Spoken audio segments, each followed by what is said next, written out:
No, no, No, no tengo vale, todavía. No, ahora que le dé. ¿te das un lapicillo? Importante también. Hombre.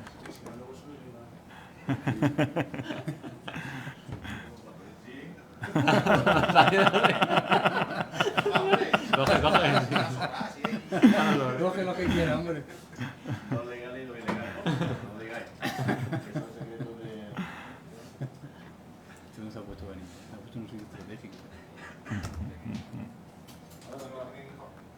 Ahora me va a regalar un lápiz, ¿no? Qué cabrón que es. Le gusta picar, ¿eh?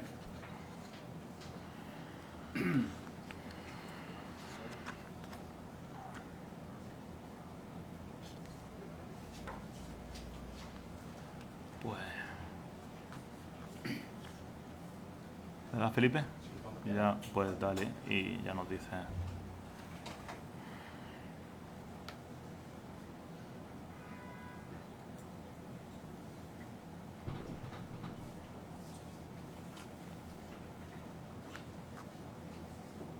Tú nos dices. ¿Está ya? Bueno, muy buenas tardes a todos y muchísimas gracias por venir a esta nueva formación que organizamos desde el Grupo de Abogados Jóvenes de Jaén. En este caso, para hablar sobre la práctica pericial caligráfica. Y lo hacemos además pues con dos magníficos compañeros. Yo hoy es de esos días en los que uno se siente muy orgulloso y muy contento de ser el presidente del Grupo de Abogados Jóvenes de Jaén, por cuanto supone pues presentar a dos amigos, a dos personas pues que siempre están dispuestas, compañeros excepcionales, en definitiva buenas personas, ¿verdad? Y muy implicados con el colectivo, tanto de abogados como de procuradores, como a continuación diré, que están ahí para lo que uno necesite. Y bueno, como digo, pues magníficos profesionales, tanto de la abogacía como de la procura. Yo voy a abreviar un poco los currículum que me han enviado, porque la verdad es que son bastante extensos, puesto que se han pasado toda su vida formándose y, en fin, la verdad es que tiene una trayectoria que es importante relatar y dar a conocer. Por un lado, bueno, pues ellos son hermanos, Jesús López Martín y Manuel Luis López Martín, conocidos. Jesús, miembro de la Junta de Gobierno del Colegio de Procuradores, como vocal de partido. Nuestro compañero Manuel Luis, que es además de abogado, pues el vocal de formación de nuestro grupo de abogados jóvenes. Y bueno, pues Jesús es licenciado en Derecho por la Facultad de Ciencias Sociales y Jurídicas de la Universidad de Jaén. Es especialista universitario en Derecho y Administración de Justicia. Tiene el diploma de estudio avanzado y título de suficiencia investigadora, programa de doctorado de Derecho Inmobiliario, aspectos civiles y tributarios. Luego también es máster universitario en peritaje. Es especialista universitario en peritaje judicial e inmobiliario. Es experto universitario en peritaje judicial e inmobiliario también por, bueno, en este caso, por los departamentos de Ingeniería, Cartografía, Geodesia y Topografía. Por un lado el de 2008 y por otro lado el de 2011 lo hizo. También es experto universitario en peritaje, geodesia y topografía por la universidad, ¿no? Tiene varios títulos, ¿no? de experto y de especialista en estas cuestiones, en estas materias del peritaje, vaya. Como formación específica, pues aparte de perito calígrafo, pues perito grafopsicólogo, perito en documentoscopia, perito en grafística, perito en propiedad industrial, en fin, ya digo que luego ha participado en numerosos cursos, jornadas, congresos, simposios, encuentros, en fin, tiene una formación, como digo, muy, muy extensa. Y como experiencia profesional, pues bueno, es abogado no ejerciente, pertenece a nuestro colegio de abogados, además pertenece a nuestro grupo de abogados jóvenes, es procurador de los tribunales en ejercicio, es perito tasador judicial inmobiliario y bueno, pues aparte también tiene una formación o una experiencia profesional específica como perito calígrafo durante más de 10 años, perito grafopsicólogo, perito en grafística, todo esto pues ya digo, durante más de 10 años perito en documentoscopia, perito en propiedad industrial. Y los colegios a los que pertenece, pues aparte del de abogados, del de procuradores, pues también es el de agentes de la propiedad inmobiliaria de Jaén. Pertenece a la Sociedad Española de Grafología, al Instituto Español de Grafología, a la Sociedad Andaluza de Grafología y Pericia Caligráfica.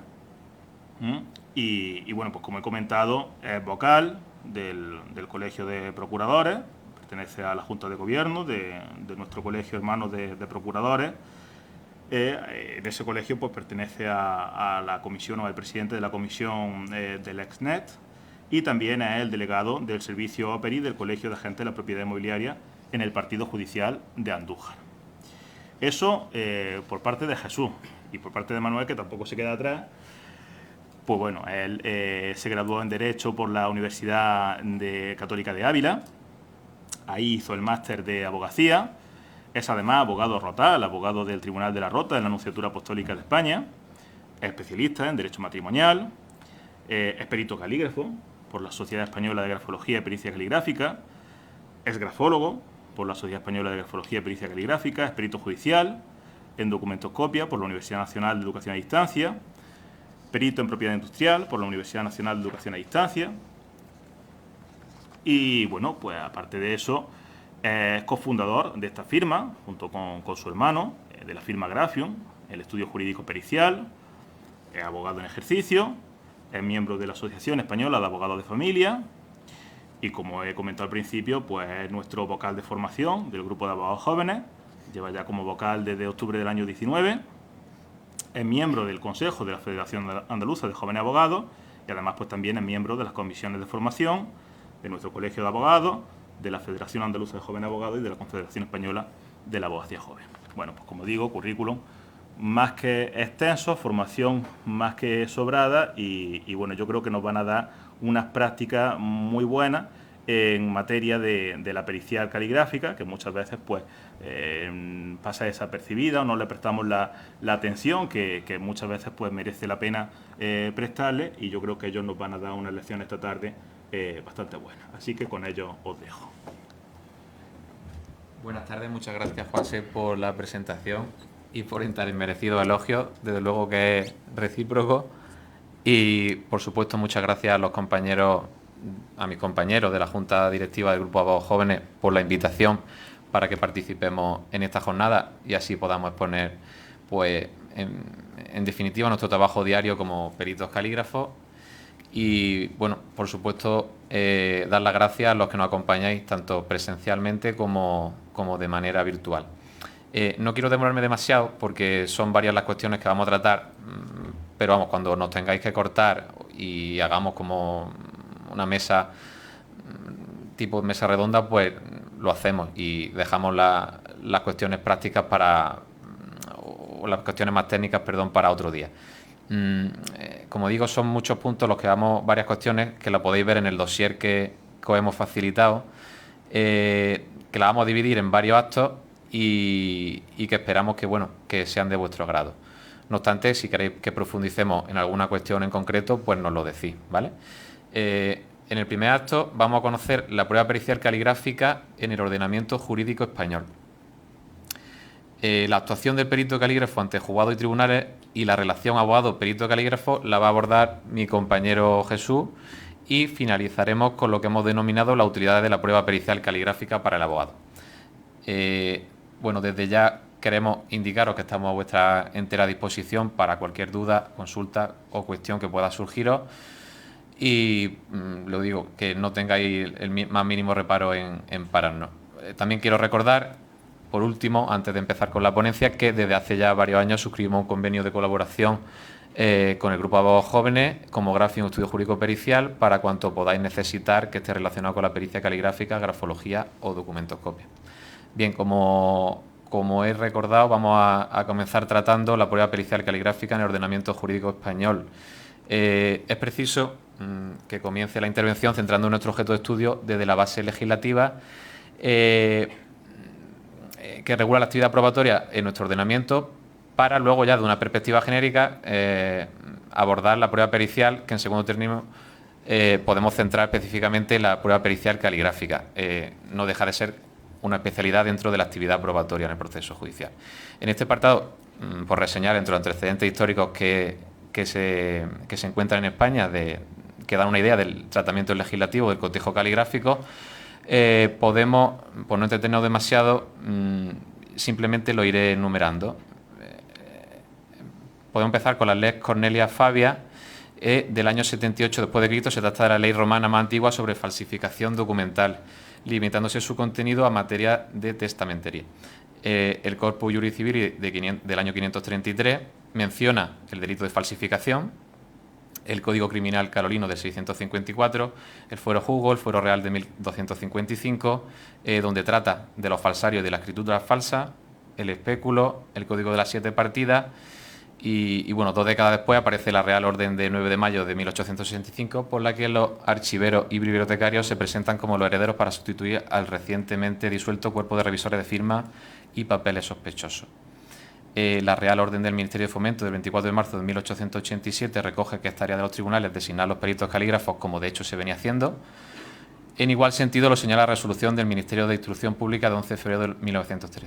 Ya el legislador de la Ley 1/2000 se ha enfrentado con la herencia de una prueba pericial de estrecha configuración legal, cuya utilidad estaba diseñada para facilitar la decisión judicial antes que la fundamentación y demostración de las alegaciones sostenidas por cada uno de los litigantes.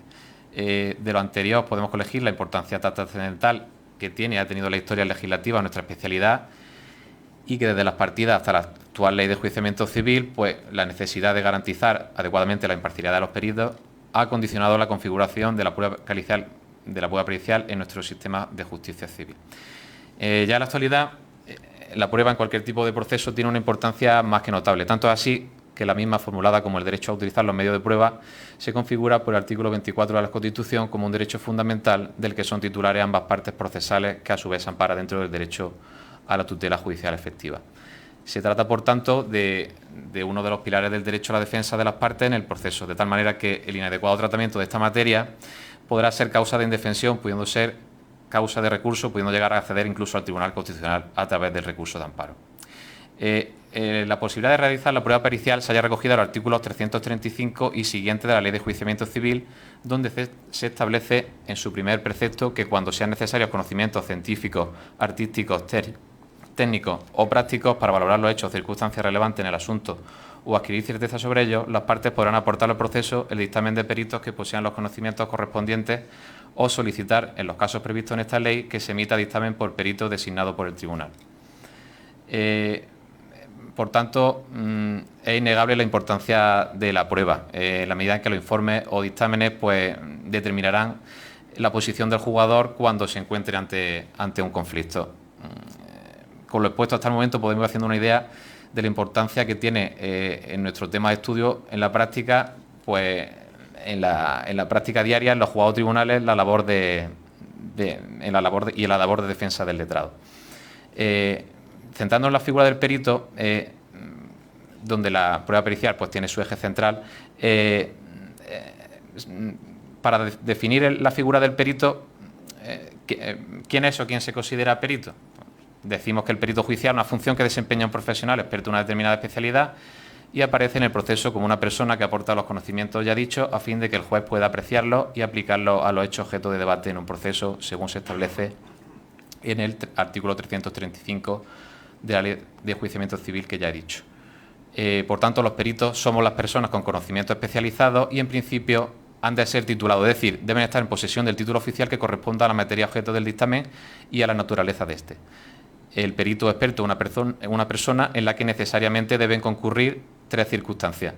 Ser un tercero procesal, es decir, una persona ajena al proceso concreto en el que intervendrá. Ser una persona que posea formación reglada o fruto de la experiencia, conocimientos especializados, científicos, artísticos, técnicos o prácticos. Y, por último, ser una persona que voluntariamente acepte incorporar dichos conocimientos al proceso aplicándolo al objeto de la prueba. Existen, como sabemos, 2 tipos de peritos por su llamada al proceso: los nombrados judicialmente y los propuestos por una o ambas partes. Podemos adelantar desde ya que ambas deben ejercer la misma influencia en el juicio. En cuanto a la naturaleza jurídica de la prueba pericial, el Grupo Normativo Regulador queda constituido y estructurado en lo esencial y de acuerdo con la nueva Ley de Enjuiciamiento Civil, como sigue por los artículos 281 y 298, que se ocupan del objeto, necesidad e iniciativa de la prueba, los artículos 299 y 300, que se ocupan de los medios de prueba, y los artículos 335 y 352, que se ocupan del dictamen de perito. En cuanto a la prueba pericial o prueba de peritos, genéricamente tiene dos acepciones, como fin y como medio.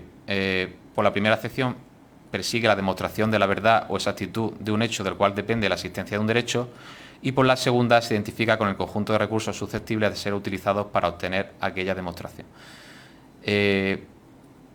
Por tanto, la prueba es la demostración de la existencia de un hecho o de la verdad de una afirmación, tratando de ilustrar y llevar a la convicción del jugador respecto a una cuestión procesal determinada. En cuanto al objeto de la pericia, ¿qué puede ser objeto de la prueba pericial? Pues podemos señalar que pueden ser tanto los hechos que se debaten en el pleito, la costumbre y las máximas de experiencia, es decir, todo aquello que puede y se debe ser tomado en consideración en el órgano judicial para dictar la resolución que decida la litis planteada. En cuanto a los hechos, atendiendo a lo previsto en el artículo 218 de la LEC y aplicando el objeto de la prueba, esta podrá tener por objeto todos aquellos hechos que guarden relación con la tutela judicial que pretenda obtener quien la solicite. En nuestro concreto supuesto, el objeto de la pericia será, de forma general, el estudio y determinación de la autoría o falsedad de una escritura o firma manuscrita en cualquier tipo de soporte. Ya en cuanto a la diferencia entre el dictamen de perito y el cotejo de letra, junto a la regulación del dictamen de perito, se alza la prueba pericial caligráfica que el legislador ha titulado como cotejo de letra. El artículo 349 de la Ley de Enjuiciamiento Civil dispone cuándo será necesario elaborar un dictamen de esta especialidad e incorporarlo a una causa civil, estableciendo, además, el sistema de sina del experto que elaborará el dictamen pericial. La razón de una regulación diferenciada para el cotejo de letra respecto a la norma general del artículo 336.1 de la Ley de Enjuiciamiento Civil se explica en el hecho de que se trata de una prueba pericial subsidiaria, que es decir, que solo deberá practicarse si se niegan o se impugnan los documentos en los que aparecen firmas que deban ser objeto de estudio. Por tanto, difícilmente se aportará un dictamen pericial caligráfico a priori con la demanda al desconocer si la parte adversa va a reconocer o va a impugnar un documento. En la práctica procesal diaria en juzgados o tribunales se acepta por igual tanto la aportación de dictámenes aportados a través de designación judicial como instancias de parte. El protocolo de actuación del perito calígrafo será diferente dependiendo del sistema de incorporación de su opinión técnica al procedimiento. Si es llamado judicialmente, será en base al artículo 349.3 de la Ley de Enjuiciamiento Civil y deben seguir los trámites que están descritos en los artículos 342 y 346 de la Ley de Enjuiciamiento Civil. Y pasan porque exista una designación formal de perito proveniente de una petición de las partes litigantes, que haya un posterior llamamiento ante el tribunal, que se lleve a cabo una comparecencia de aceptación de cargo mediante juramento o promesa y que se entregue al perito, si lo solicita, la suma procedente en provisión de fondos a cuenta de la liquidación final que se prevé. Y por supuesto que se acabe emitiendo el dictamen y ratificándolo en su caso en el juicio o vista en caso de que no hubiera acuerdo. En cambio, si el encargo profesional pasa por una decisión de una de las partes, de manera que el técnico forense es contratado directamente a través de la parte o de su representación procesal, el protocolo se ceñirá a una relación contractual en forma de arrendamiento de servicios profesionales. Bien, ¿qué opción es preferible?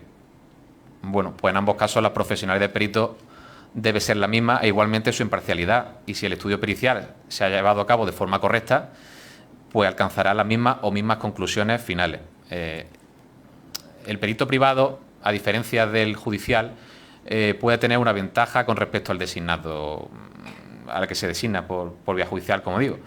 Y es que nosotros, por ejemplo, pues hacemos o solemos hacer un preinforme de viabilidad de la prueba, que siempre lo recomendamos, porque le permite conocer tanto al cliente como al compañero pues la viabilidad del asunto, en tanto que le permite conocer pues las posibilidades de la prueba y no tener que asumir el coste de una pericial completa si no le interesa el resultado que se haya alcanzado, además de presentar una prueba que podría ser, como no, perjudicial para sus propios intereses.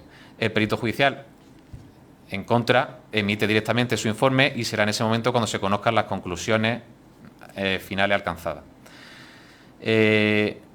En cuanto a los derechos y obligaciones del perito, simplemente por reseñarlo, pues el principal derecho de los peritos, como el de cualquier profesional, pues es el de cobrar los honorarios que le correspondan por la elaboración del dictamen. Para ello, el perito designado por el juez podrá solicitar, a cuenta de la liquidación final, una provisión de fondos a cargo de la parte que lo haya propuesto o de ambas en caso de acuerdo, previamente al inicio de la tarea de elaborar el dictamen. Además del lógico cobro del honorario, entiendo que el perito tiene un derecho que a su vez es una obligación para particulares y administraciones públicas, entre ellas, por supuesto, la Administración de Justicia, y que es el deber de colaboración con el perito para que pueda llevar a cabo la pericia encomendada. En cuanto a las obligaciones, en primer lugar está el deber fundamental, es el de elaborar y emitir el informe o dictamen conforme a la Lex Artis, aplicando los conocimientos científicos técnicos de la materia en cuestión. En segundo lugar, el perito está obligado a comparecer en juicio y jurar y prometer decir la verdad. Debe proceder a la ratificación posterior del informe o dictamen pericial. Debe cumplir con las disposiciones emitidas por los órganos de gobierno del Poder Judicial y de sus respectivos colegios profesionales. Y, por último, emitir el informe o dictamen pericial expreso y categórico, técnicamente o científicamente sustentado. Sobre la veracidad del perito, es necesario que el informe emitido por el perito sea veraz y que dicha veracidad deba deducirse de la autoría de quien lo emite y del especial juramento o promesa reconocido en nuestra ley procesal. Y sobre la objetividad, además de veraz, el perito debe ser objetivo, es decir, debe emitir su pericial atendiendo a los datos objetivos que tenga para hacerlo sin que pueda influir en sus conclusiones o método utilizado ni en ningún otro extremo razón subjetiva alguna. El perito tiene el deber de reflejar fielmente el resultado objetivo, deber de actuar conforme a criterios y principios vigentes de la ciencia y con la técnica adecuada y deber de interpretar de forma objetiva. Cuando hablamos de objetividad e imparcialidad, lo que estamos transmitiendo, en definitiva, tanto con el compañero como con los clientes, si trabajamos directamente, es rigor y seriedad. Con independencia de la vía que se siga, para aportar el dictamen de un perito, nuestra legislación establece los mecanismos para garantizar esta imparcialidad. Y sin más por este apartado, le cedo la palabra a mi compañero para que nos ilustre sobre la actuación del perito calígrafo ante juzgados y tribunales. La suerte que tiene el micrófono que está grabando.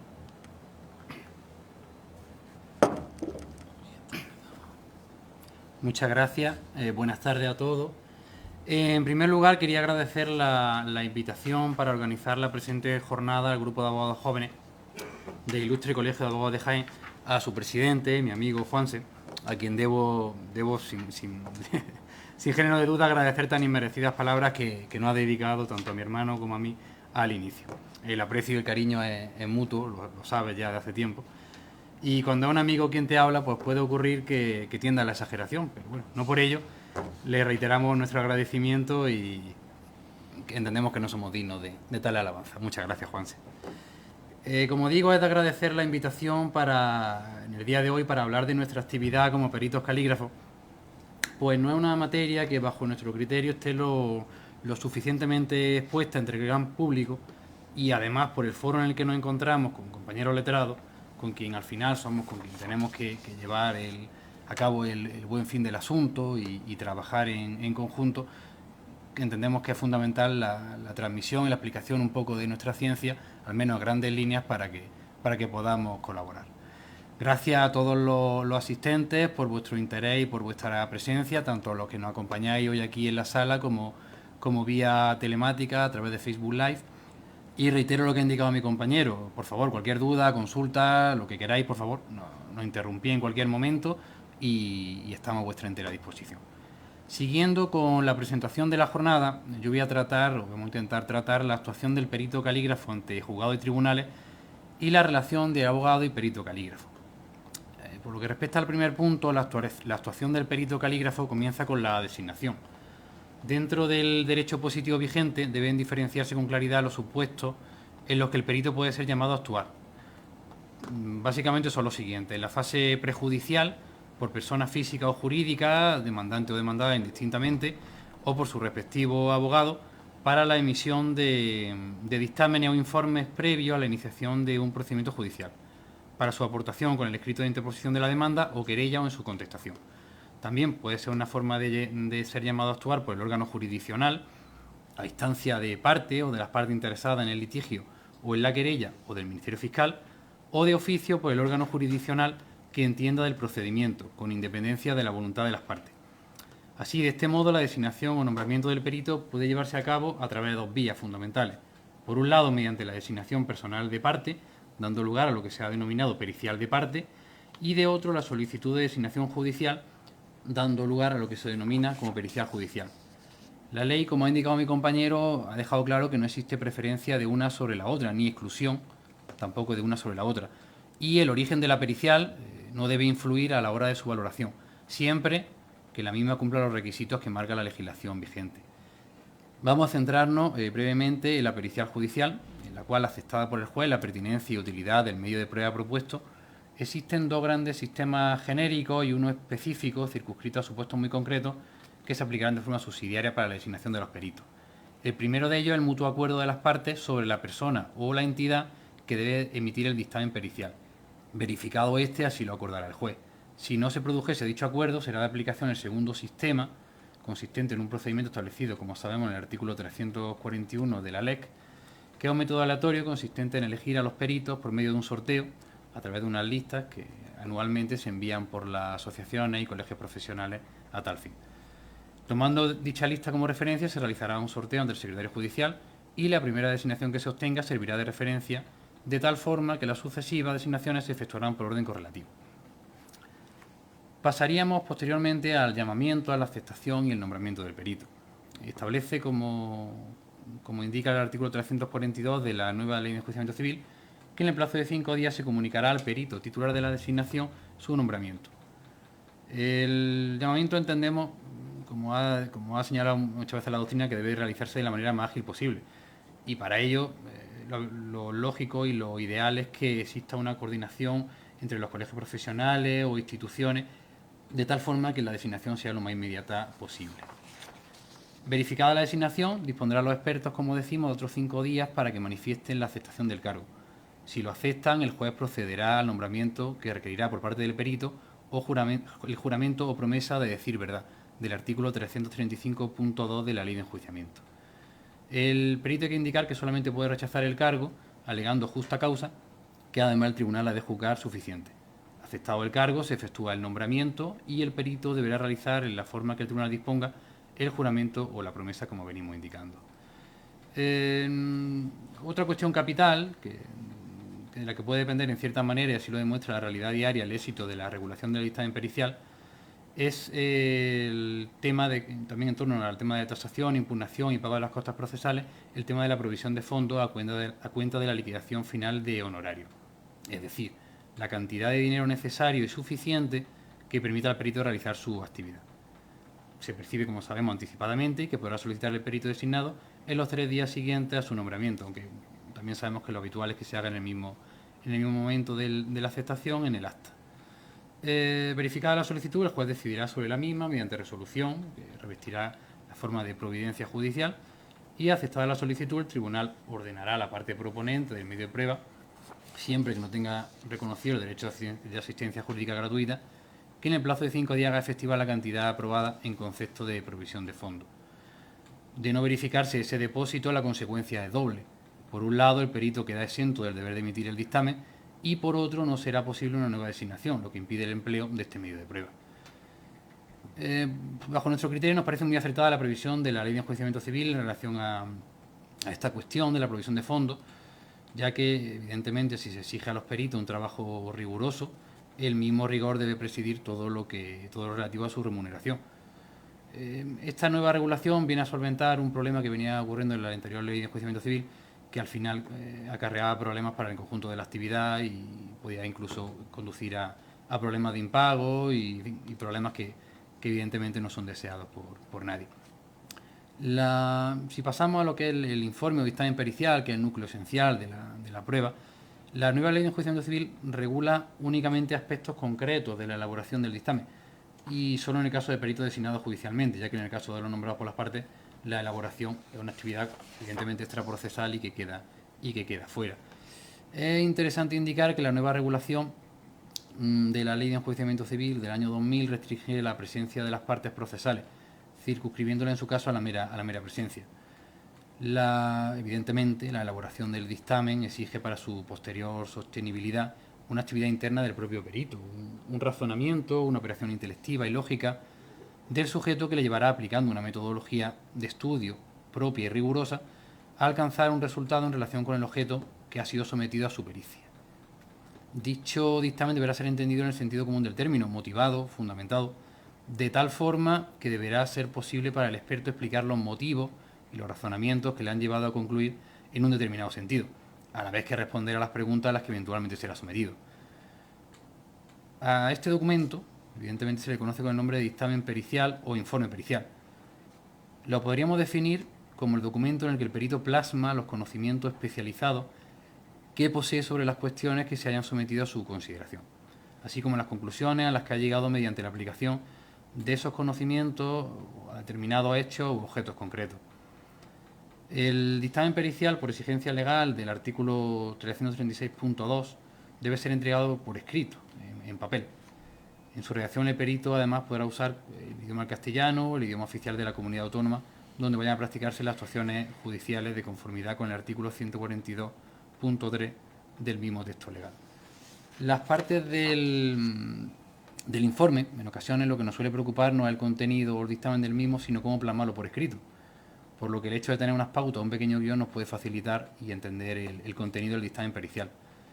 Lo fundamental, bajo nuestro criterio, y además prioritario, es tener perfectamente claro sobre qué debe versar el informe pericial o el dictamen pericial, el objeto de la pericia, y comprobarlo por el perito, que es el competente para su elaboración.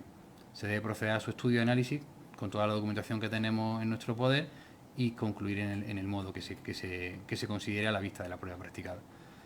Una vez recogidos todos los datos necesarios, se emitirá ese informe o dictamen pericial de forma rigurosa y objetiva, y que contendrá básicamente las siguientes partes con carácter general. Nosotros vamos a dar un pequeño listado, que es lo que nosotros incluimos en todos los informes periciales. Básicamente son los datos identificativos del perito, la persona o entidad que se encarga de la emisión del informe, el contenido sobre el que debe versar el informe pericial, esto es el objeto de la pericia, fundamental, la descripción de la persona, o objeto, o tema, o materia específica, o hechos concretos del litigio, una relación detallada de todas las operaciones practicadas en la pericia y el resultado de las mismas, la expresión de las máximas de la experiencia o de la metodología utilizada por el perito, que considera que son aplicables para dar respuesta a la cuestión que le haya sometido, los razonamientos necesarios para alcanzar las conclusiones, la descripción del material técnico utilizado y las conclusiones a las que llega el perito en la vista del examen pericial. También se acompaña un anexo de la documentación aportada y el juramento que hemos indicado del artículo 335.2, indicando que bajo juramento promesa de decir verdad que se ha actuado y en su caso se actuará con la mayor objetividad posible, tomando en consideración tanto lo que pueda favorecer como lo que sea susceptible de causar perjuicio a cualquiera de las partes, que se conocen las sanciones penales en las que se podrá incurrir si se incumple este deber como perito, y el juramento promesa debe ser consignado en el propio dictamen, porque alguna vez se nos ha dado la circunstancia de que por el juez, por un cierto tipo de jueces, no se ha admitido porque el informe pericial como tal, porque no se ha incluido este juramento dentro del propio contenido del informe, con lo cual, consignándolo, se evita este problema. Y finalmente, la fecha y la firma del perito que suscribe. Una vez que se cumplen los anteriores requisitos, el perito, como indicamos, deberá presentar su dictamen en el plazo señalado por el juzgado, ratificándose en el mismo mediante comparecencia en el caso de que sea una designación judicial. Hay un punto sobre esto que es especialmente interesante, lo hemos creído interesante traer un poco de forma especial, que son las conclusiones o la conclusión alcanzada.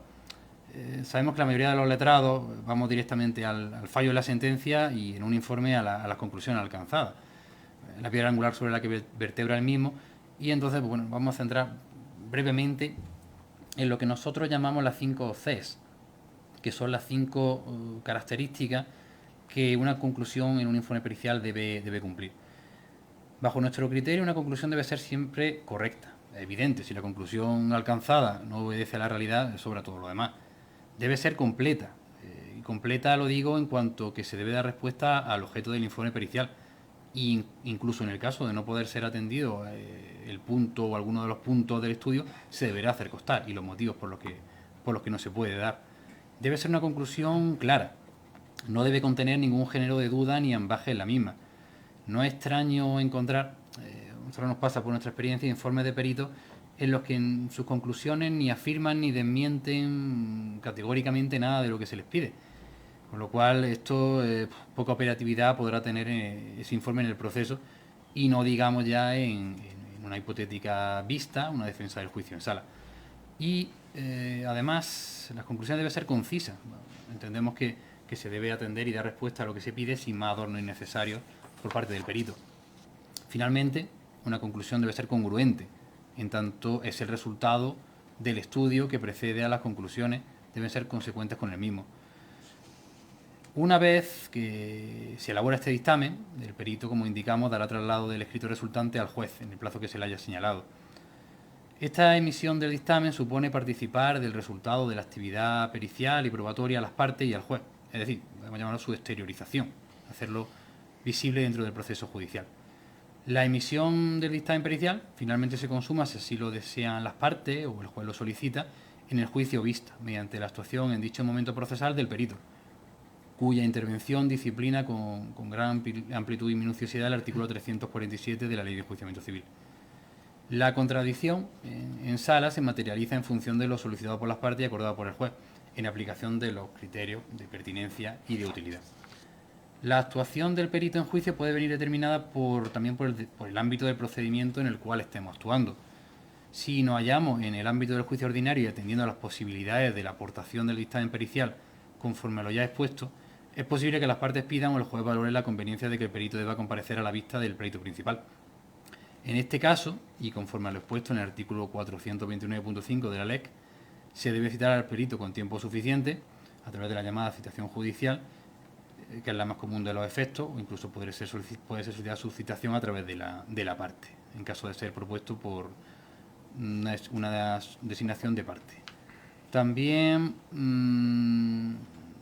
una vez que el perito es citado, ya sea judicialmente o por la parte, si no puede comparecer o tiene una imposibilidad, la ley exige que se acredite tal causa, y como previene el artículo 183.4 de la Ley de Enjuiciamiento, en relación con el apartado 1, exigiéndose que sea una causa de fuerza mayor u otro motivo de análoga entidad. La causa que se alegue debe ser veraz y se exige un principio de prueba para ello. Una vez que el perito comparece en juicio, depondrá una vez que lo hayan hecho las partes y los testigos, en último lugar.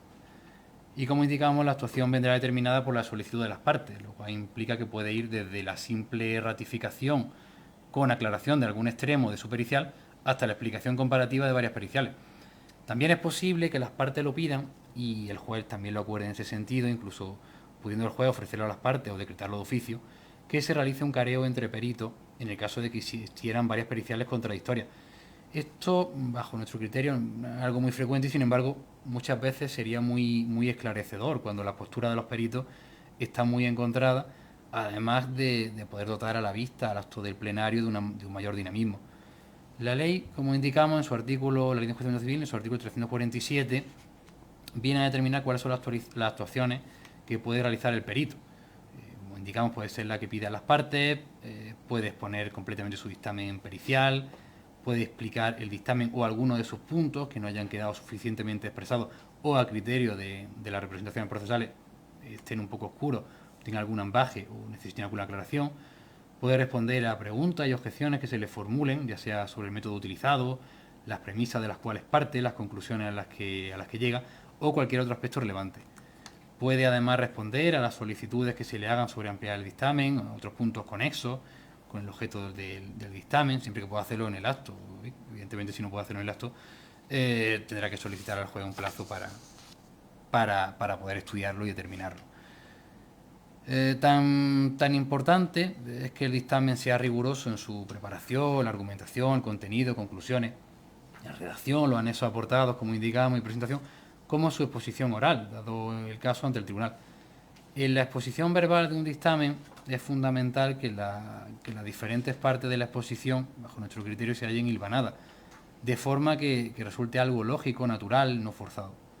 De esta forma, la apreciación por el tribunal será la de un conjunto ordenado, razonado y lógico, que irá dirigida fundamentalmente a convencer, persuadir, conseguir el convencimiento del tribunal sobre las conclusiones alcanzadas por el perito.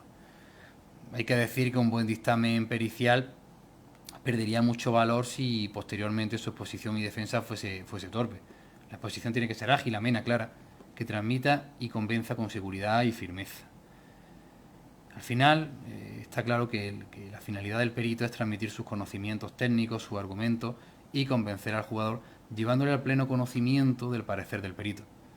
No se puede olvidar que al final el perito es un colaborador de la Administración de Justicia que trata de ilustrar a su señoría la sentencia sobre una cuestión sobre la que precisa sus conocimientos técnicos.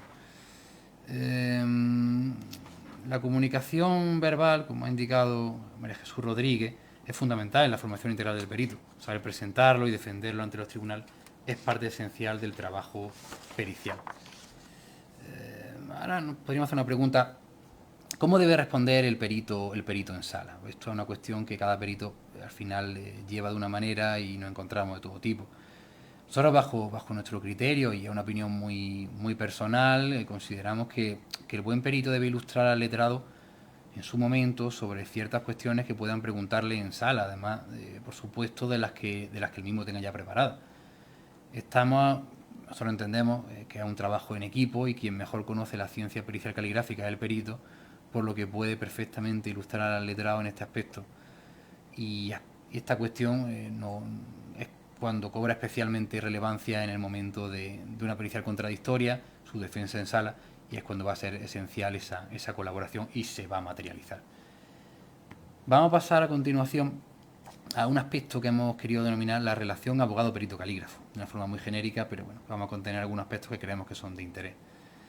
La actual ley procesal provocó un cambio radical en la regulación de la prueba pericial con respecto al sistema anterior de la Ley de Enjuiciamiento Civil de 1881, al despojar al juez de la facultad de control en la designación del perito para trasladarlo a las partes litigantes.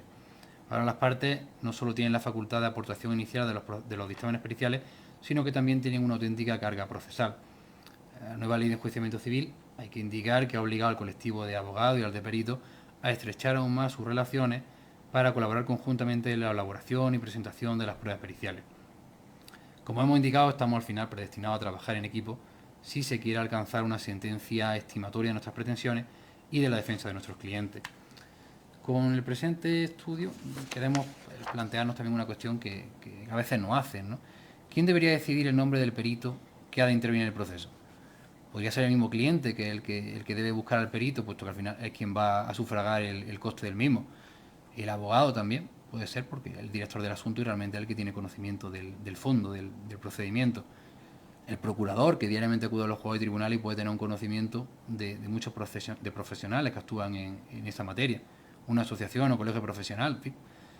Yo, bajo mi experiencia profesional, el primer contacto hay que decir que se suele efectuar vía telefónica o por correo electrónico, y es el abogado, ocasionalmente el cliente, pero esto no suele ser muy habitual, quien traslada sucintamente al perito calígrafo la necesidad de contar con su asesoramiento en la forma de estudio previo, que de ser favorable deberá plasmarse finalmente en un dictamen pericial. Durante el primer contacto con el abogado, el experto caligráfico podrá hacerse con la idea de cuál sería su cometido, a grandes rasgos, el alcance de la prueba, de si es competente para realizar la misma. Ojo que también hay veces que se piden cuestiones que son inviables. Si a priori puede ser factible llevarla a cabo, con independencia del resultado obtenido y que aún no conocemos. Igualmente también, y por parte del abogado, podrá verificar si su demanda puede ser atendida. Es lo que nosotros podríamos denominar como un filtro previo, tanto para el perito como para el letrado, en el que se podrá advertir si la solicitud realizada por el letrado tiene cobertura técnica para llevarse a cabo con base en los principios generales que rigen la pericia caligráfica. Ante peticiones que no pueden tener cobertura, porque son inviables y realmente hay veces que no encontramos con estas cuestiones, el perito deberá trasladar al abogado la imposibilidad evidente de ejecutar el encargo. Como apunte, resulta muy frecuente, al menos últimamente nos requiere mucho la consulta para determinar la antigüedad por ejemplo, de tinta, de cara a verificar si una escritura ha sido plasmada en una u otra fecha, lo cual siempre tenemos que decir lamentablemente que no tiene forma viable de conocerse en pericia caligráfica. La única posibilidad es en química, a través de un análisis químico, y solamente se puede llegar a determinar si una tinta es de reciente confección o tiene más de 50 a 100 años, pero poco más. Con lo cual, muchas veces nos cuestiona, oye, necesito saber si se plasmó en el año 2014. Dígame usted si en el 2014 o en el 2016. Evidentemente no hay forma viable de saberlo. Siguiendo con el anterior punto y siguiendo a Orellana en este punto, el primer contacto, el perito calígrafo consultado también deberá conocer el nombre de las partes para descartar que concurren alguna de las causas previstas en el artículo 343 de la Ley de Enjuiciamiento Civil y su imparcialidad pudiera quedar comprometida. También es importante que se conozca de antemano y con carácter previo si se contará con documentos originales para nuestro trabajo, indubitados y dubitados, para realizar la investigación, o si se va a tener que trabajar sobre fotocopias, con las reservas que este supuesto implicará. A este respecto es interesante advertir que es una firma original, porque me parece evidente, pero podemos tener alguna duda. Para nosotros, como peritos calígrafos, una firma original tiene esta condición: aquella firma que aparece en un documento que haya sido manuscrita directamente sobre él, utilizando un instrumento escritural idóneo, un bolígrafo, un lápiz, una pluma, o cualquiera que permita dejar un trazo gráfico sobre el soporte con carácter de permanencia. La originalidad de un documento, en este sentido, vendrá dada por la ejecución directa de su firma en el soporte sobre el que se plasma, siendo normalmente una hoja de papel. Como es de suponer, un estudio pericial caligráfico sobre firmas manuscritas que han quedado ejecutadas en forma original tendrá un mayor rigor y ofrecerá unos resultados más fiables que si se practica sobre firmas que aparezcan en fotocopia. Ello es debido fundamentalmente a que de una firma original se podrán extraer todos los detalles gráficos y gestos tipo del autor, fundamentalmente centrado en el apartado presión. No obstante, una investigación sobre firma obrante en fotocopia será posible, siempre, ojo, que el perito indique en observaciones que se ha trabajado sobre una fotocopia, tomar la reserva derivada de estas circunstancias y tomar las medidas y precauciones necesarias. Nosotros habitualmente lo hacemos constar al final del informe para que no quede ningún género de duda. O sea, no hay ningún problema en indicarlo, y es una cuestión que habitualmente nos preguntan los letrados en sala cuando se advierte que se ha trabajado sobre fotocopia. Es la primera pregunta, es decir, bueno, usted ha trabajado sobre una fotocopia, ¿vale? Bueno, ¿y por qué ha trabajado sobre una fotocopia? Pues mire usted, pues porque puede ser que el original no exista, no se haya aportado, y entonces, evidentemente, si no se pudiese trabajar sobre una fotocopia, ojo, una fotocopia que ahora veremos que tiene que revestir una serie de características, una calidad y técnica para poder trabajar sobre ella, ¿vale? Si no, es que nos podríamos quedar sin prueba y eso podría crear un perjuicio a la parte proponente enorme. Pensemos, por ejemplo, que la parte que tenga un documento original pues no quisiera aportarlo, incluso después de un requerimiento judicial. Evidentemente se quedaría coja la prueba y el pleito quedaría un poco en el aire en ese sentido. También, y a tenor de esto, el Tribunal Supremo ya se ha pronunciado al respecto del tema de periciales sobre fotocopias, porque fueron varias las cuestiones que se le consultaron, y en su sentencia de fecha 22 de mayo de 2009 efectúa una valoración de una fotocopia indicando que, a pesar de no tener la calidad de un documento original, no se las puede rechazar de plano, es lo que venimos comentando.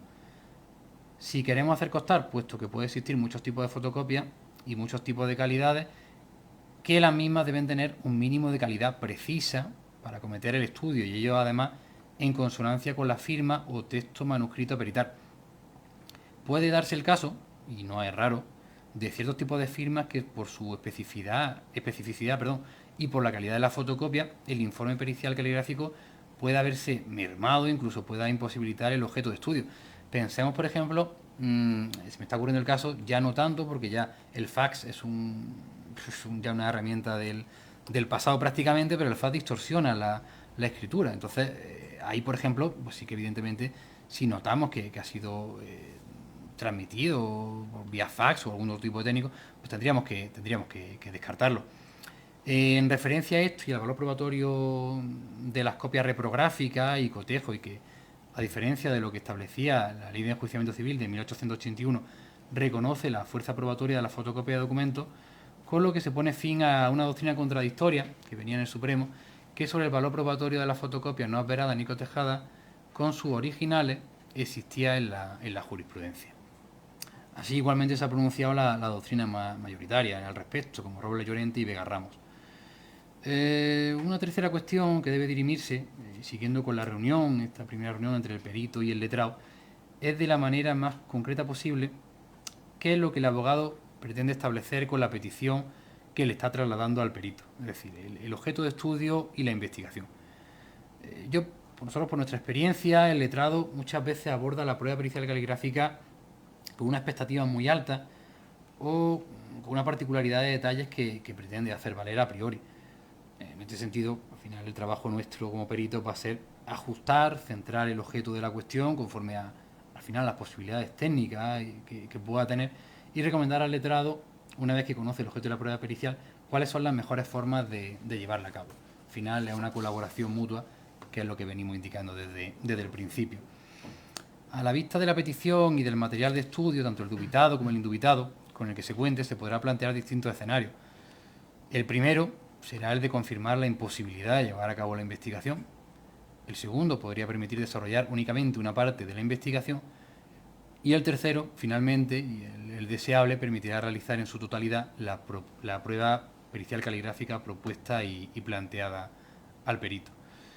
Incluso podríamos indicar un cuarto y último supuesto, que podría consistir en el que no solo el experto pueda desarrollar la investigación que el abogado pretende, sino que incluso pueda, a la vista de la documentación que se le presenta, ampliar su estudio a aspectos gráficos que el abogado, por ejemplo, ni siquiera se hubiese podido plantear y que al final podrían serle de gran utilidad al final para defender los derechos del cliente.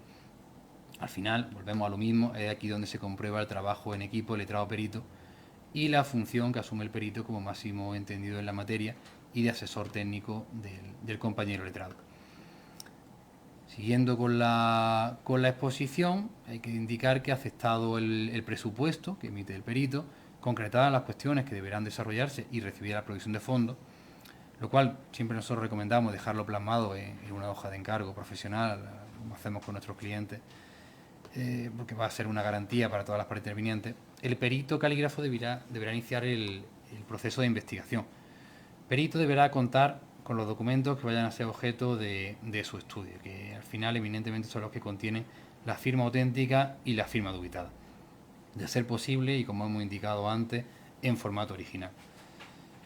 Es esencial que al recibir el encargo el perito calígrafo compruebe en su despacho, en su laboratorio y a través del material y del instrumental técnico con los que cuenta, que se le ha entregado como originales verdaderamente sean originales y no sean el resultado de algún medio reprográfico diverso. Esto es fundamental porque si no, pues podría llegarse al asunto de trabajar sobre lo que se considera original cuando realmente no lo es. Al respecto de documentos indubitados de contraste, pues los documentos originales que utilizamos nosotros para fundar nuestro informe pericial, hay una pregunta que siempre nos hacen y es muy frecuente: ¿cuántos documentos indubitados necesita un perito calígrafo para hacer un informe pericial caligráfico? Cuanto más mejor, y que reúna los requisitos que ahora indicaremos. Desafortunadamente, a veces nos encontramos informes periciales caligráficos que han sido fundamentados o realizado el contraste con la firma indubitada del DNI, y a veces el DNI del señor o de la señora es de los inicios de la época de la democracia. Entonces, pues evidentemente ese informe tendría una laguna enorme y las conclusiones podrían estar casi viciadas de origen. Nosotros se nos ha dado el caso recientemente de tener que hacer una pericial contradictoria y la perito judicial, designada judicialmente, nosotros actuábamos como peritos de parte, había realizado el contraste única y exclusivamente sobre un DNI antiguo de un señor fallecido. No, perdón, no estaba fallecido, no había realizado ni cuerpo de escritura, que ahora hablaremos un poquito del cuerpo de escritura. Nosotros, claro, evidentemente, el informe lamentablemente tenía una laguna y unas carencias enormes. Nosotros hicimos en contrainforme, en contrapericial, un informe con un cuerpo de escritura que le hicimos al señor, con el documento nacional de identidad, el permiso de conducir, material notarial, quiero recordar que nos aportaron, también nómina, y al final conseguimos que su señoría atendiese a las conclusiones que manifestábamos nosotros en nuestro informe y que eran contradictorias a la perito judicial. En este sentido, el perito calígrafo es fundamental y es que esto siempre lo repetimos y a veces podemos ser un poco insistentes, pero debe requerir al abogado o al cliente, si es el que le realiza el encargo, para que le entreguen un número suficiente de documentos firmados por su cliente.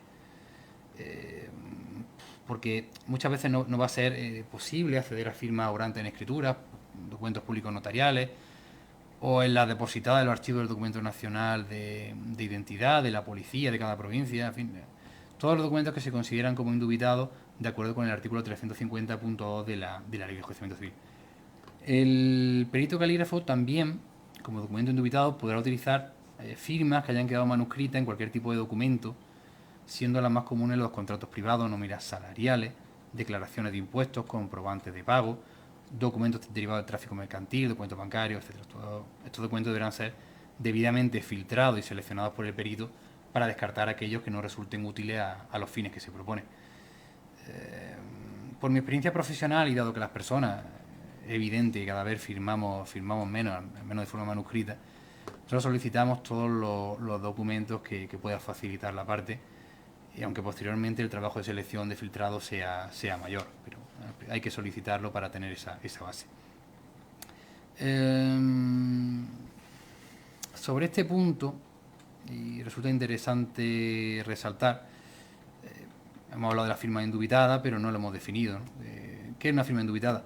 Una firma indubitada es la forma o conjunto de formas gráficas que, proviniendo de su titular, en un determinado tiempo, mantiene constantes las características que espontáneamente escogió para identificarse ante los demás.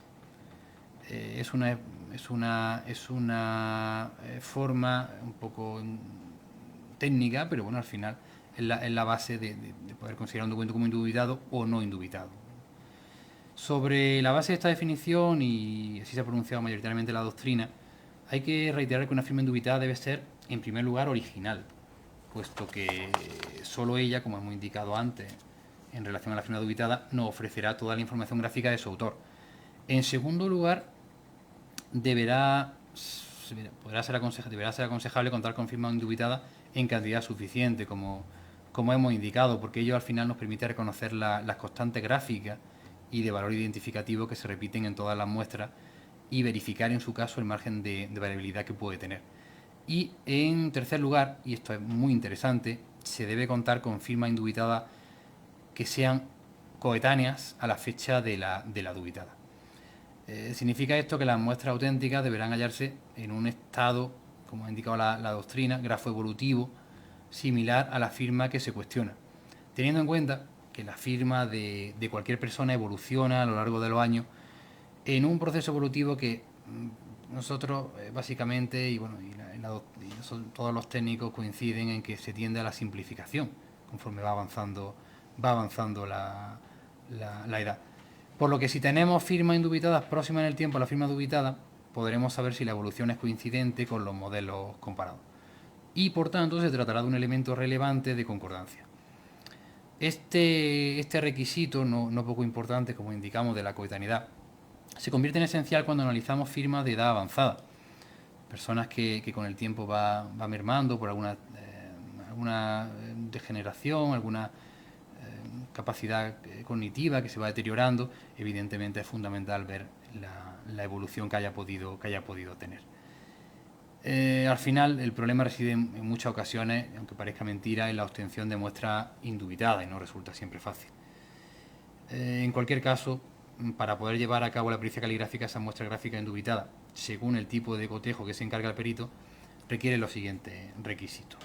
Si se trata de cotejar escritura y firma dudosa o dubitada, lógicamente se deberá obtener muestras indubitadas de escritura y firma, que además deberán ubicarse en un periodo coetáneo, como indicamos, próximo a la fecha del documento dudoso. Si las muestras no dudosas obran en documentos privados, al menos para los cotejos forenses, deben ser reconocidas previamente por las partes, para que se le otorgue ese carácter de indubitado y validez como prueba. En definitiva, la identificación de una escritura o firma debe sustentarse en sus propias razones, en sus exposiciones y su claridad ilustrativa, que no son otras bases que las que usamos para resolver los problemas importantes, sin olvidar el requisito de la coetaneidad.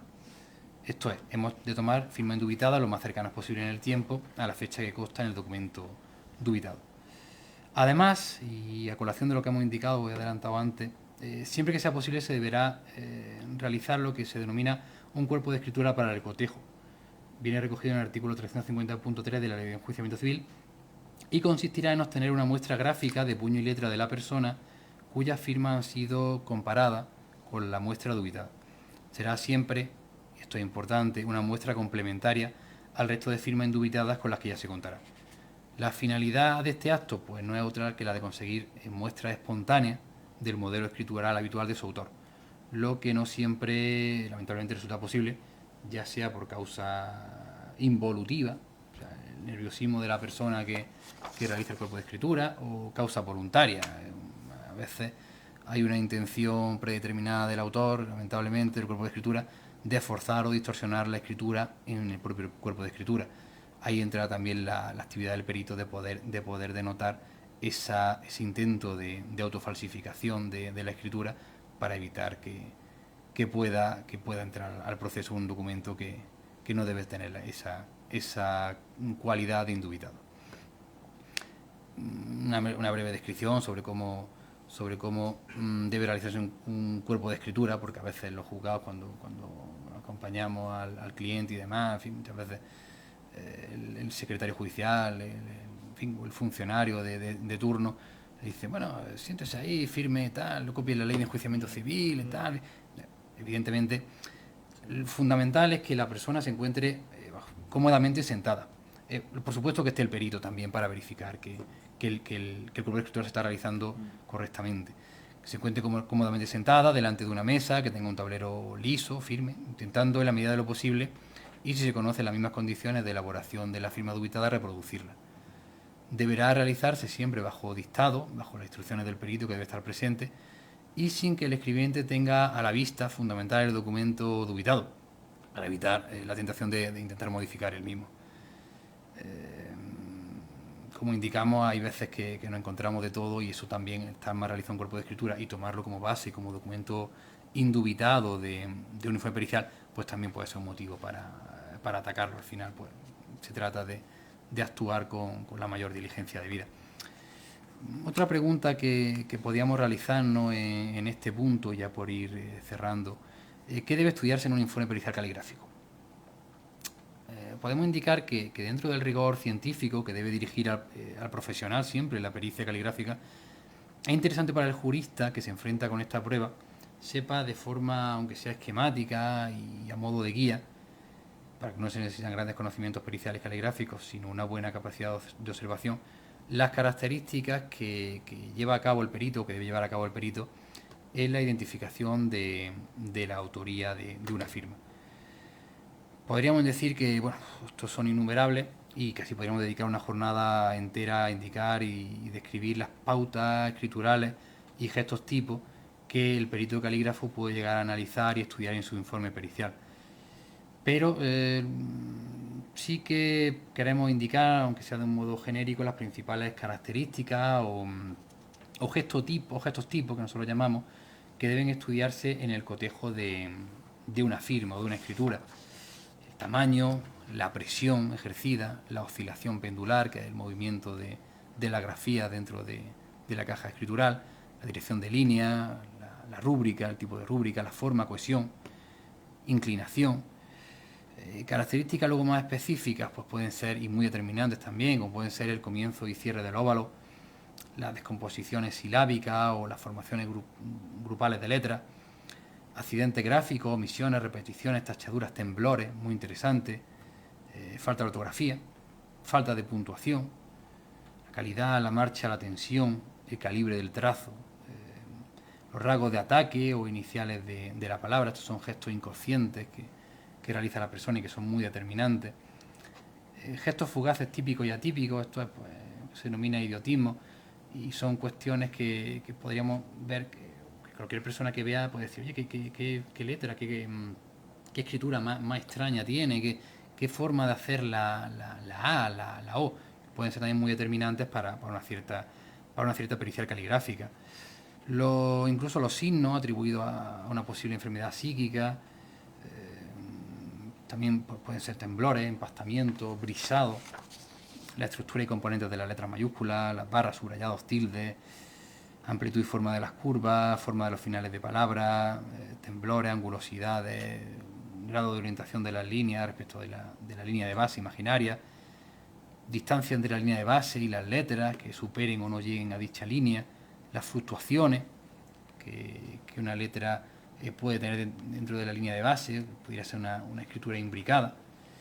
Al final, para el éxito de un cotejo, y pese a que a veces una sola característica o alguna, ya a ojo del técnico, pudiera ser de una singularidad y una calidad y una rareza que podría incluso ser suficiente para identificar la autoría de una escritura, una coincidencia, no hay que precipitarse y al final lo que se trata es de ver cuantas más mejor y fundamentalmente que tengan una calidad técnica suficiente. Otra pregunta que podríamos hacernos a raíz de esto y en colación, ¿cuántas semejanzas o diferencias debemos encontrar para concluir que una escritura es o no de una persona? Bajo mi opinión, no existe ni debe existir esta pregunta. En el trabajo forense del perito, y me explico, la pericia caligráfica no es una ciencia al uso, pues depende en suma de la capacidad del perito que esté observando y estudiando el documento para saber advertir qué semejanza o diferencia encontrada y analizada revisten esa entidad gráfica que estamos hablando para concluir de una u otra forma. No olvidemos al final que estamos trabajando para atribuir o descartar la autoría de una persona en una firma, con lo cual el trabajo no es poco. Dicho de otro modo, pueden existir 10 semejanzas y no tener ningún interés como gestotipo y encontrar, por ejemplo, mínima diferencia en cantidad, pero que por su trascendencia permitan alcanzar una conclusión fundada. Y finalmente, y ya tampoco sin extendernos demasiado, no queremos tampoco abusar de nuestro querido presidente, quiero indicar por mi parte qué métodos de falsificación de firmas son los más frecuentes que nos encontramos, muy grandes líneas. Podrían ser la falsificación por calco, muy habitual, una falsificación con simulación o imitación, que esta a su vez puede ser una imitación servil. Supone tener el documento del modelo real y sobre ese trabajar una imitación de memoria. La asimilación de grafía, que es una imitación poco extraña, pero que reviste mayor complejidad, que se trata de memorizar y de ensayar la firma dubitada que se quiere realizar, copiar, y a partir de eso pues imprimirle una cierta velocidad, una cierta soltura escritural y sobre eso pues plasmarla. Y la falsificación sin simulación ni imitación, lo que nosotros llamamos una invención, o también incluso puede ser una autofalsificación de la propia persona cuando intenta luego que firme con la idea luego de descartar que es su propia autoría, lo cual también a veces nos pasa. Yo por mi parte le voy a ceder la palabra a mi compañero para que finalice la presente intervención con un punto que no por dejarlo para el final es menos importante. Muchas gracias.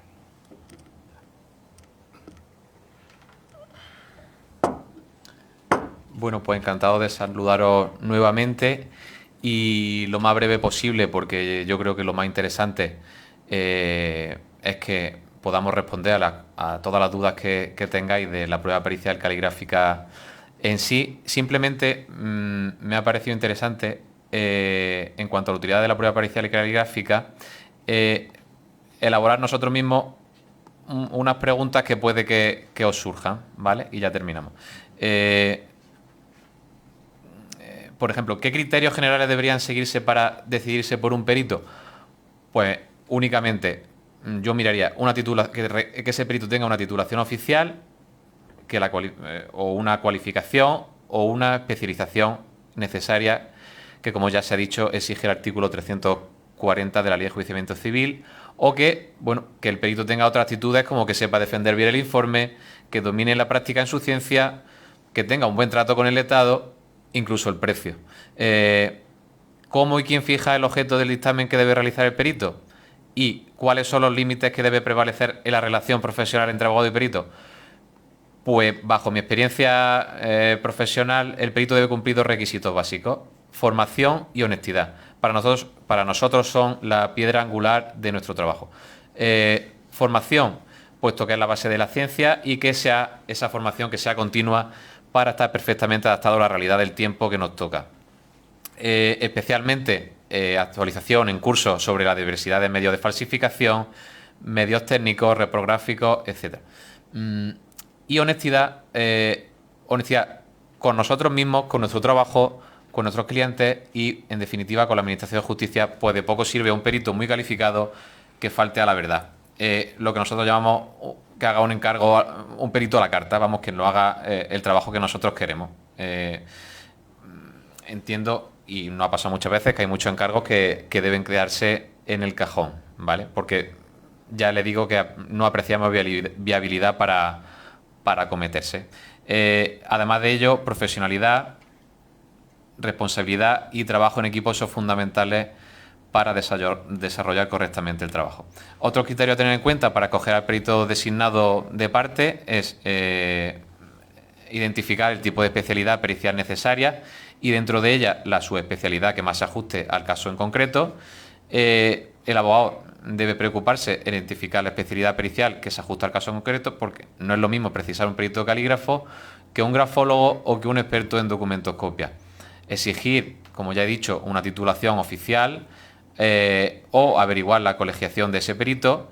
Ese perito, pues entendemos que debe ser una persona que esté activa en su actividad profesional, que realice encargos fluidamente, o que preguntemos a compañeros y que esté diariamente en tribunales.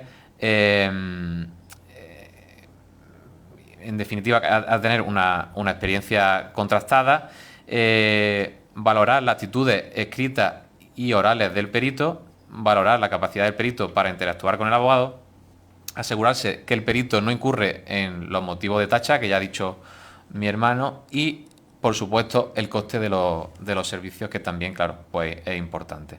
¿Qué criterio hay que tener en cuenta para que la relación entre el abogado y el perito sea adecuada? Pues el letrado debe facilitar al perito el acceso directo del bien a peritar, suministrar todos los documentos dubitados e indubitados que el perito le vaya requiriendo, asegurarse de la correcta redacción del dictamen pericial, preguntar todo lo que precisa el perito y verificar que el informe redactado cumple con las expectativas realizadas.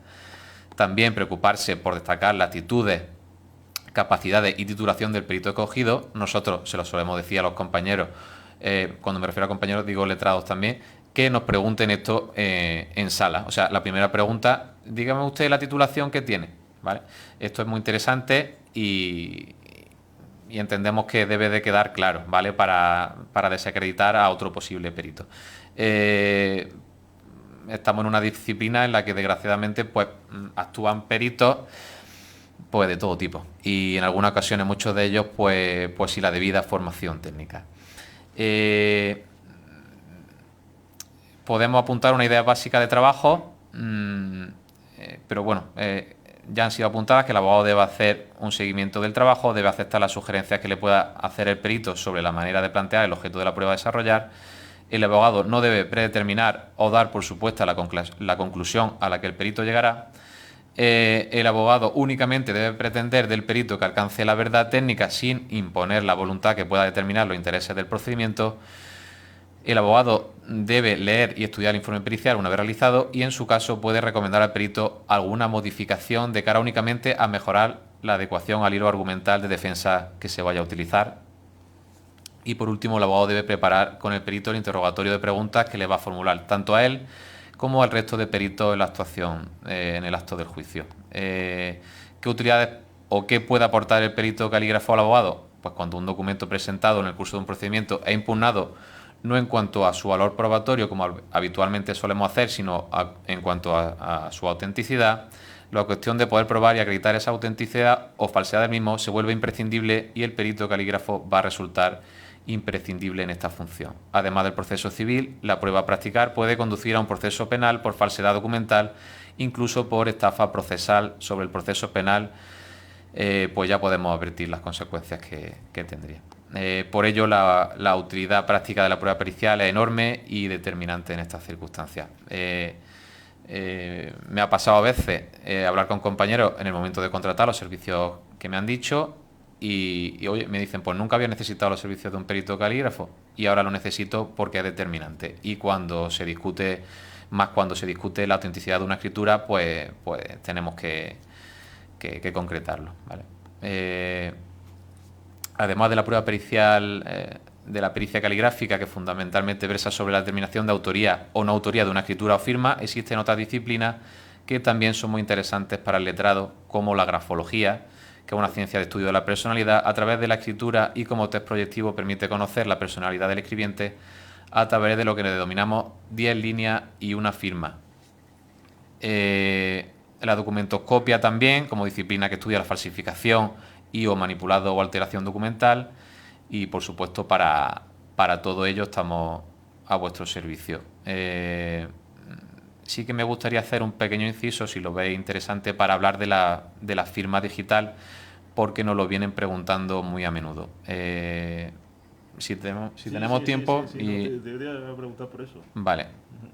Pues sobre la firma digital sí que hay un acuerdo en definirla como un bloque de caracteres que acompaña a un documento o fichero acreditando quién es su autor, que es la autenticación, y que no ha existido ninguna manipulación posterior de los datos, lo que se llama integridad. La seguridad y validez de esta firma reside en que quien la realiza utiliza su propia clave secreta, el sistema criptográfico asimétrico, a la que solo él tiene acceso, lo que impide que pueda después negar su autoría, es decir, que no hay revocación sobre ello. De esta forma, el autor queda vinculado al documento donde pone su firma. Por último, la validez de dicha firma podrá ser comprobada por cualquier persona que disponga de la clave pública del autor. La firma electrónica es un sistema de acreditación que permite verificar la identidad de las personas con el mismo valor que la firma manuscrita, autentificando las comunicaciones generales por el firmante. ¿Qué peligro tiene esta firma informatizada? Pues ante ya la abrumante implantación de firmas digitales, pues no olvidemos que pueden carecer de suficiente garantía jurídica y de seguridad, como voy a comentar. Como por ejemplo la escasez de garantías técnicas de ese sistema biométrico para captura y verificación de firmas. En la escritura intervienen muchos elementos y factores psicofísicos de naturaleza biológica o temperamental que no en el otro supuesto. También la vulnerabilidad de la firma electrónica, pues en España ya llevamos unos años hablando de firma electrónica como la panacea y tenemos nuestra ley de firma electrónica y hasta la propia Casa de Moneda y Timbre gestiona y pide certificaciones privadas para que se animen las empresas y particulares. Pese a ello, la firma electrónica, a menos de suponer un coste significativo, debe recurrirse a una entidad certificadora. No puede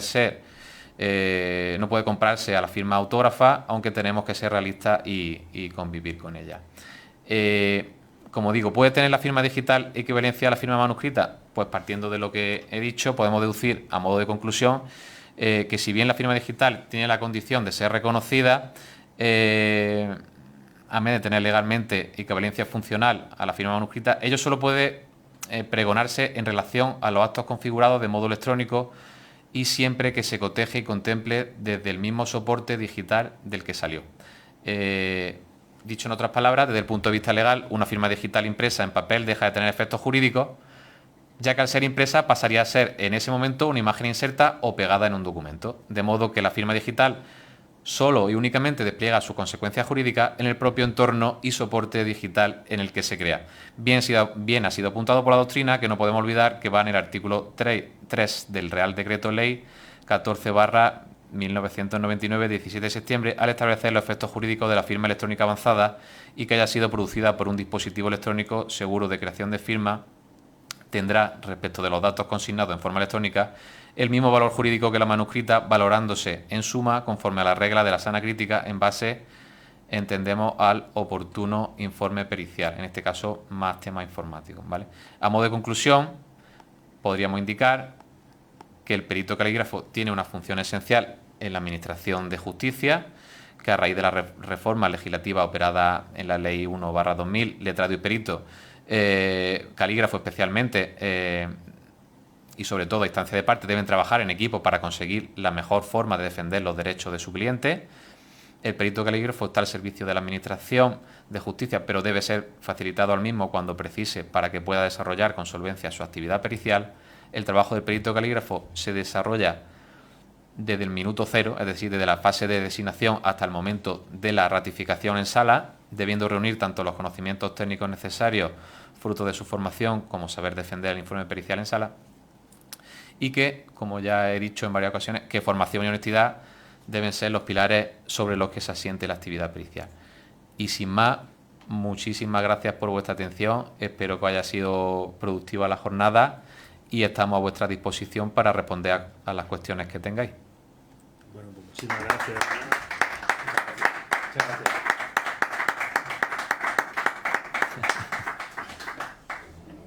Bueno, pues muchísimas gracias. A mí me ha parecido súper interesante y ahora comentaré un par de cosas. No sé si hay alguna pregunta. Por aquí, una Juan. Pues venga. A ver, para Jesús mismo. ¿Qué puede aportar un perito de parte a un perito de designación judicial? Sí, gracias. Exactamente. Le contesto yo mismo, sí. Muy buena, José. Vamos a ver. Como hemos dicho, bueno, tiene que coexistir tanto el perito de parte como el perito judicial, y así está contemplado en la ley de enjuiciamiento civil. Nosotros actuamos, por ejemplo, tanto como peritos judiciales como peritos de parte. Nosotros nos pueden llamar mañana de juzgado número 5 de Jaén o llamarnos cualquier compañero, oye, tengo esto y tal y cual. ¿Qué puede aportar, o un compañero, bajo nuestro criterio, qué puede aportar que cuando tenga una duda sobre una firma, sobre una escritura, pueda aportar un perito de parte, que no uno judicial? Pues fundamentalmente el asesoramiento, y el asesoramiento preventivo.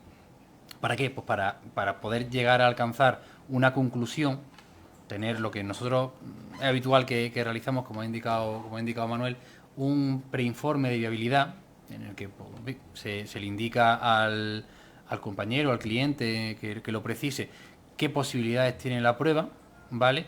Y dependiendo de lo que se pueda ver y advertir, pues acometer la prueba pericial o no acometerla y descartarla. En una pericial judicial esa posibilidad pues la perdemos. Tú te encargas tu designación de las listas de peritos, te lo designa el juzgado, pagas tu provisión de fondos y esperas lo que pase. Entonces, bueno, no solo que sea mejor o peor, sino simplemente la utilidad, o en su momento la viabilidad que puede tener, incluso aunque se designe también un perito judicial, pero bueno, tú también puedes contar con un perito de parte y decirle, oye, mira, tengo esta duda, no sé si pedir una pericial judicial o aportar una de parte, y tener la garantía de por dónde va a ir desarrollada la prueba y por dónde puede ser las conclusiones. Entonces, básicamente, bueno, aparte del trato y demás, que pues es lo que nosotros consideramos un poco más, bueno, en respuesta a tu pregunta. Muchas gracias. No sé si hay alguna cuestión más. Bueno, yo sí quería comentar un par de cosas. Y no sé si te meto un poco en un jardín. El perito calígrafo en el turno de oficio. Porque, claro, tú has comentado, muchas veces el secretario judicial le dice al cliente, ¿no? Venga, es usted, y en el despacho, pues, escriba esto, ¿no? Sin que haya nadie más presente, ni sin que se inste el nombramiento de un perito calígrafo. En fin, ¿cómo está contemplado, cómo está regulado en el ámbito del turno de oficio la figura del perito calígrafo? Bueno, yo por mi experiencia, tanto como procurador como perito calígrafo, sé que hay unas listas que son las de la Junta de Andalucía, las que de una asociación creo que hay unas licitaciones, en fin, cada cierto tiempo que se apuntan compañeros y son los que designan habitualmente. ¿Qué problema puede tener esto? Porque son compañeros los que designan muchísimo. Entonces, muchas veces es lo que venimos comentando, lo ideal y lo que nosotros entendemos que se debe hacer. Por ejemplo, tú has comentado el momento del cuerpo de escritura. El perito, bajo nuestro criterio, tiene que estar sí o sí, porque es que si no te puedes encontrar con un cuerpo de escritura que no sabes cómo lo ha hecho, hombre, supone evidentemente porque van a cotejar con su DNI quién lo ha hecho, pero no saben qué condiciones lo ha hecho, con qué útil escritural, sobre qué soporte, si ha sido dictado, si ha sido copiado. Imagínate, por ejemplo, yo es que me pasó hace un tiempo y vi un informe pericial, porque al final a nosotros nos llegan mucho material de compañeros de muchas formas, ¿no? Consultas y demás. Y resulta que es que en el cuerpo de escritura prácticamente no estaban ninguna de las palabras porque era no solo una firma, sino también un texto, no estaba ninguna de las palabras y tenías que ir cogiendo, bueno, para medio salvarlo, tenías que ir cogiendo letra por letra. La perito lo descartó directamente, porque no estaba, al final no estaba bien confeccionado, ¿no? Y bueno, igual la comparecencia en sala, claro, pues evidentemente el compañero perito calígrafo adscrito al servicio de justicia gratuita pues debe comparecer en sala y cumplir los mismos objetivos. Vamos, que básicamente un poco es lo que yo te puedo comentar de la práctica poco forense en ese aspecto. Muy bien.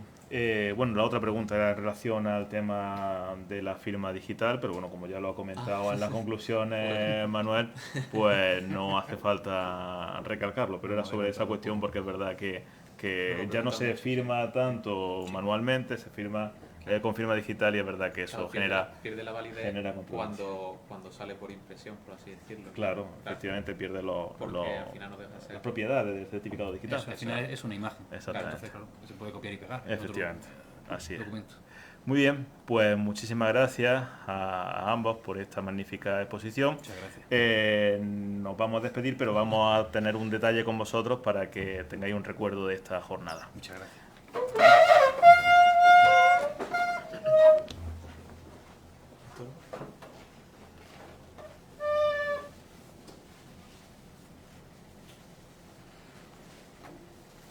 Como siempre entregamos el emblema del grupo.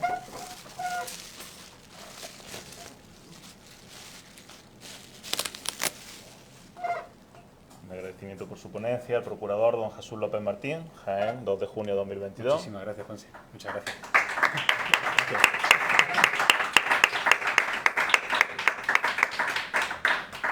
Y por otro lado, pues también, aunque es compañero de la casa, bueno, los dos son compañeros de la casa. Pero no tenía ninguno. Para que también lo tenga en el despacho.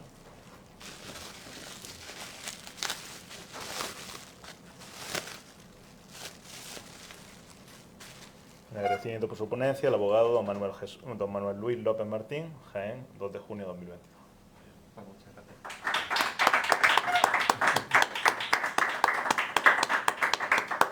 Muy bien, pues muchísimas gracias Muchas a todos gracias. por vuestra asistencia y quedáis emplazados a la próxima jornada que organicemos.